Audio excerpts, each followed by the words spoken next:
কুষ্টিয়ার কুমারখালী উপজেলার কয় ইউনিয়নের রাধার গ্রামে একটি বসতঘরে অগ্নিকাণ্ডের ঘটনা ঘটেছে।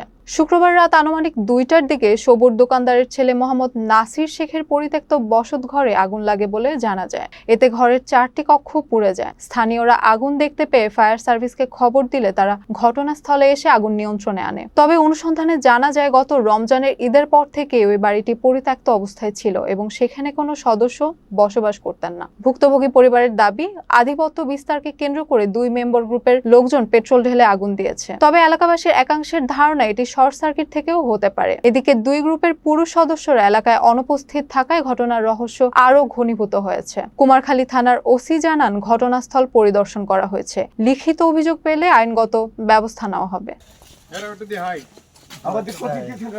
বিশেষভাবে আমি ধন্যবাদ দিতে চাই এই চান্দপুর ইউনিয়নের বিএনপির সাধারণ সম্পাদক দুলাল ভাই এবং এখানকার মেম্বার আব্দুল আউল মেম্বার হারুন সহ আরো এখানকার জানা স্থানীয় ব্যক্তি আছেন, আমাদেরকে সহযোগিতা করেছেন। আমার পক্ষ থেকে এবং কোটিদি থানার পক্ষ থেকে ধন্যবাদ জ্ঞাপন করছি। আমি কাউকে কোনো কিছু বলি নাই। এইখানে আমাদের পুলিশ ফাঁড়ি আছে, আমি তাদেরকেও বলি নাই। আমার সাথে যারা আছে তাদেরকেও আমি বলি নাই। আমি সংবাদ পেয়ে একা আমি ফোর্স নিয়ে চলে আসছি। শেখের পাড়া বড় মসজিদের পাশে একটা পুকুর আছে।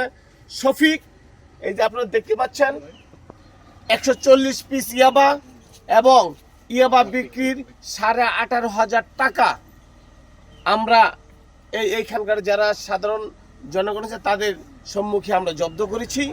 তো তারা অনেক সহযোগিতা আমাদেরকে করেছে।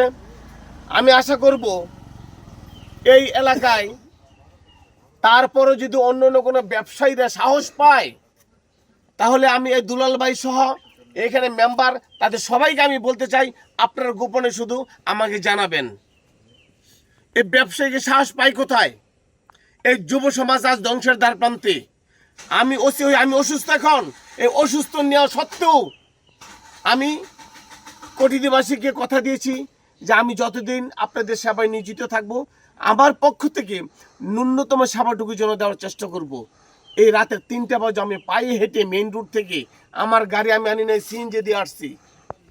তথাপিও তারপরে যেন যুব সমস্যা যেন আপনাদের সকলের সার্বিক সহযোগিতায় একটু তাদেরকে যেন রক্ষা করতে পারি।